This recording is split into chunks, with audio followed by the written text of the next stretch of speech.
This presentation is related with scope of variables, typecasting, operators, and mathematical functions in Java.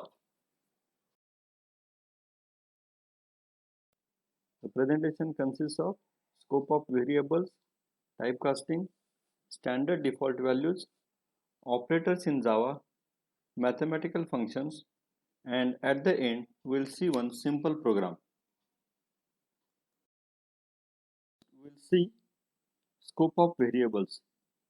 Java variables are classified into three types, that is instance variables, class variables, and local variables. Instance and class variables are declared inside a class. Instance variables are created when the objects are instantiated and therefore they are associated with the objects. On the other hand, class variables are global to a class and belong to the entire set of objects of that class creates. Variables declared and used inside method are called local variables. These variables are not available for use outside the method definition. Local variables can also be declared inside program blocks that are defined between an opening curly bracket and closing curly bracket. The area of the program where the variable is accessible is called its scope.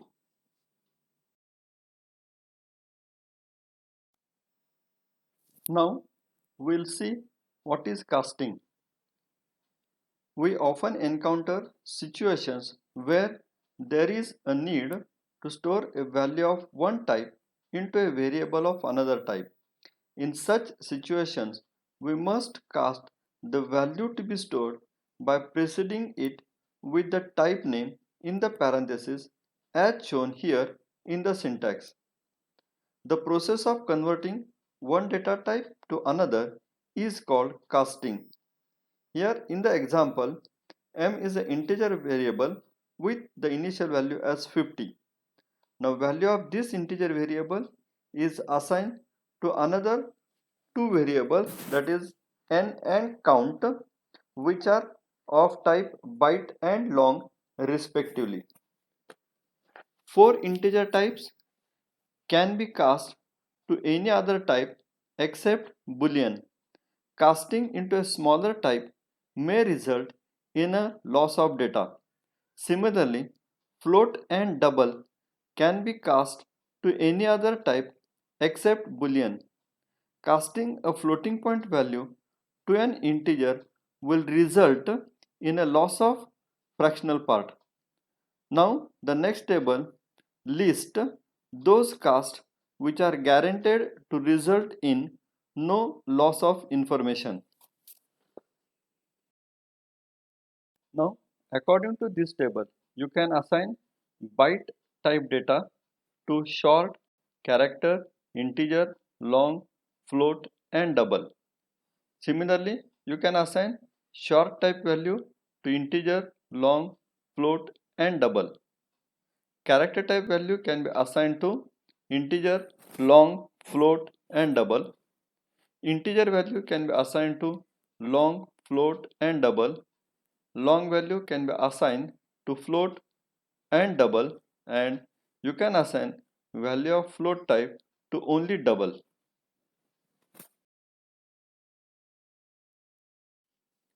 For some types, it is possible to assign a value of one type to a variable of different type without a cast. Java does the conversion of the assigned value automatically. This is known as automatic type conversion.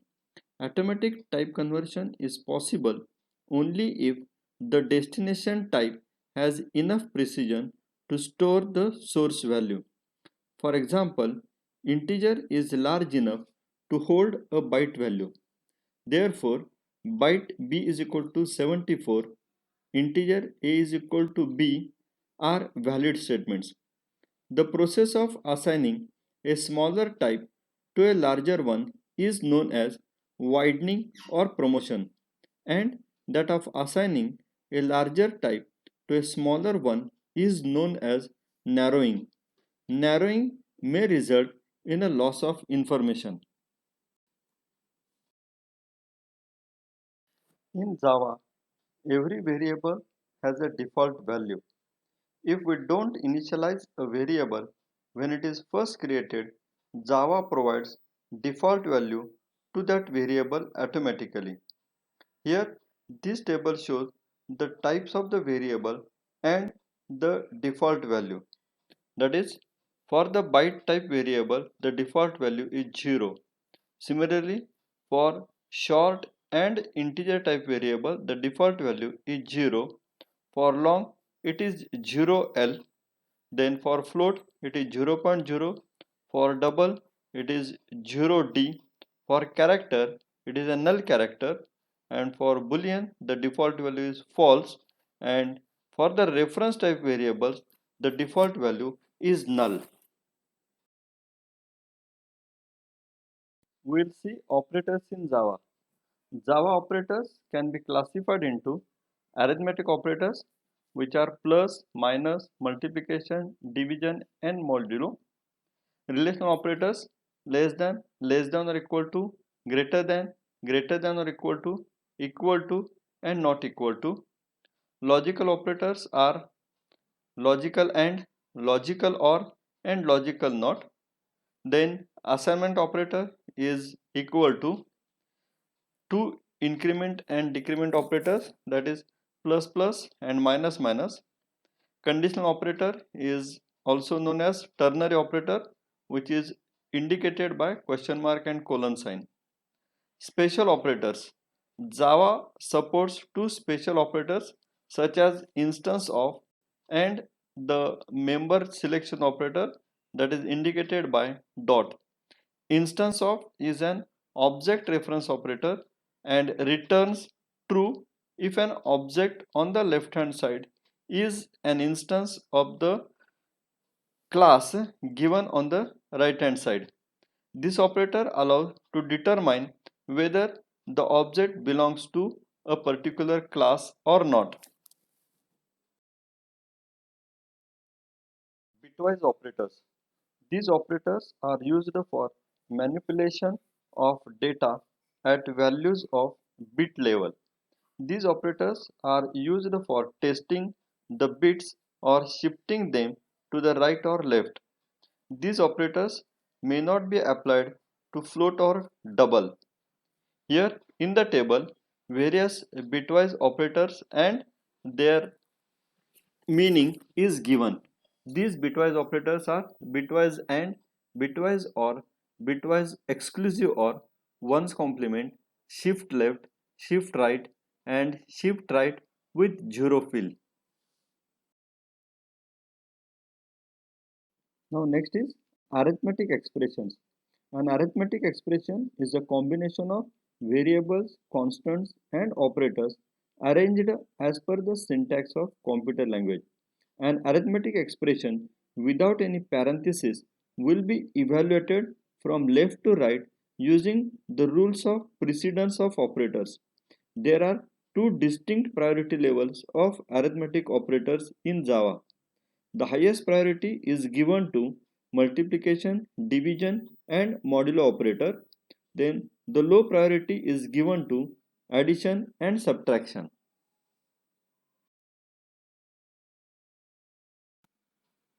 Now the mathematical functions. Java supports basic math functions through math class defined in java.lang package. These functions should be used as math.function name. Here sin x is a function which returns the sine angle of x in radians. Similarly, cos and tan returns the cosine value and the tangent value of x in radians respectively. Power xy gives value of x raised to y. Expx gives value of e raised to x. Log x gives the natural logarithm of x. Sqrt is the function which returns the square root of x. Ceil is a function which returns the smallest whole number greater than or equal to x. that is rounded up, whereas floor x is a function which returns the largest whole number less than or equal to x, that is rounded down. ABS A gives the absolute value of A. Similarly, max AB function returns the maximum among A and B, and min AB function returns the minimum value among A and B. Note, x and y are double type parameters. A and B may be integer, long, float or double. Now we'll see one simple program, that is to display the text welcome on the screen. As shown here, the program starts with the comment line, that is first Java program. After that, there is a statement to define the class, that is class first. In the class first, here we are defining the main function with public static void main with the argument as string args, and in the main function we write the statement as system.out.println, and as a parameter we write here the string welcome. Now save this in the file first.java.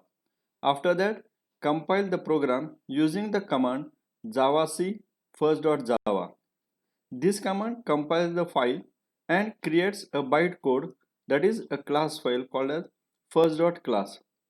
Now once the class file is created, you can execute the class file by using the command java first. This program has only 3 significant lines. The first line begins the definition of the class first. The second line begins the definition of the method main. The third line prints the message welcome on the system console.